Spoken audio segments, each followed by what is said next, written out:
Hello అండి, mango రెసిపీలో day 3 వచ్చేసి mango cake అయితే చేస్తున్నాను.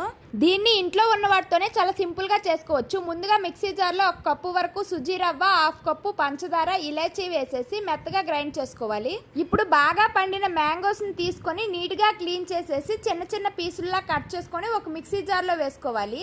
దీన్ని మెత్తటి పేస్ట్లా గ్రైండ్ చేసేసి ఈ మిశ్రమాన్ని కూడా ఇందులో కలిపేసి 1/2 కప్పు వరకు ఆయిల్, 1/2 కప్పు వరకు పాలు యాడ్ చేసి కొద్దిగా బేకింగ్ పౌడర్ కూడా వేసుకొని విస్కర్తో బాగా కలుపుకోవాలి. ఇక్కడ నేను చూపిస్తున్న విధంగా ఉండలు లేకుండా కలుపుకోవాలి. మీ దగ్గర కేక్ మౌల్ ఉంటే కేక్ మౌల్, లేదంటే ఏదైనా స్టీల్ గిన్నెలో కొద్దిగా ఆయిల్ వేసుకొని రాసుకొని ఏదైనా పిండి వేసుకొని దులుపుకోవాలి. ఈ మిశ్రమాన్ని ఇందులో యాడ్ చేసేసి ఇప్పుడు మీ దగ్గర ఏవైనా డ్రై ఫ్రూట్స్ ఉంటే మీద లైట్గా జల్లుకోవాలి. స్టవ్ ఆన్ చేసి ఏదైనా మందపాటి పాత్ర లాంటిది తీసుకొని ఇక్కడ నేను చూపిస్తున్న విధంగా పెట్టుకొని ఒక 1/2 అవర్ పాటు అయినా ఫ్రీ హీట్ చేసుకోవాలి. 1/2 అవర్ తర్వాత కేక్ అనేది రెడీ అయిపోతుంది. చాక్తో రౌండ్గా తిప్పేస్తే కేక్ అనేది టర్న్ చేసుకుంటే చాలా ఫ్రీగా మంచిగా వచ్చేస్తుంది. కేక్ అనేది చాలా మెత్తగా స్పాంజ్లా వచ్చింది. కేక్ అయితే చాలా టేస్టీగా ఉంది. మ్యాంగోస్తో మీకు ఏదైనా రెసిపీస్ తెలిస్తే కామెంట్ చేయండి. మా ఛానల్ని సబ్స్క్రైబ్ చేసుకోండి. Thank you guys. హలో అండి, మ్యాంగో రెసిపీలో డే 3 వచ్చేసి మ్యాంగో కేక్ అయితే చేస్తున్నాను.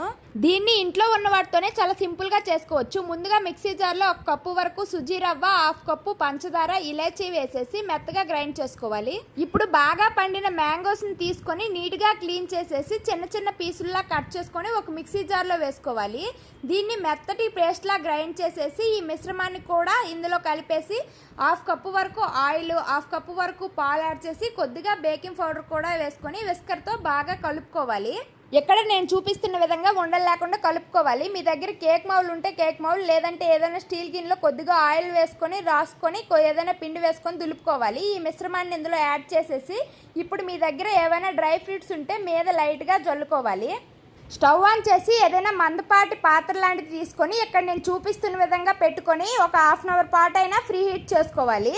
1/2 అవర్ తర్వాత కేక్ అనేది రెడీ అయిపోతుంది. చాక్తో రౌండ్గా తిప్పేస్తే కేక్ అనేది టర్న్ చేసుకుంటే చాలా ఫ్రీగా మంచిగా వచ్చేస్తుంది. కేక్ అనేది చాలా మెత్తగా స్పాంజ్లా వచ్చింది. కేక్ అయితే చాలా టేస్టీగా ఉంది. మ్యాంగోస్తో మీకు ఏదైనా రెసిపీస్ తెలిస్తే కామెంట్ చేయండి. మా ఛానల్ని సబ్స్క్రైబ్ చేసుకోండి. Thank you guys.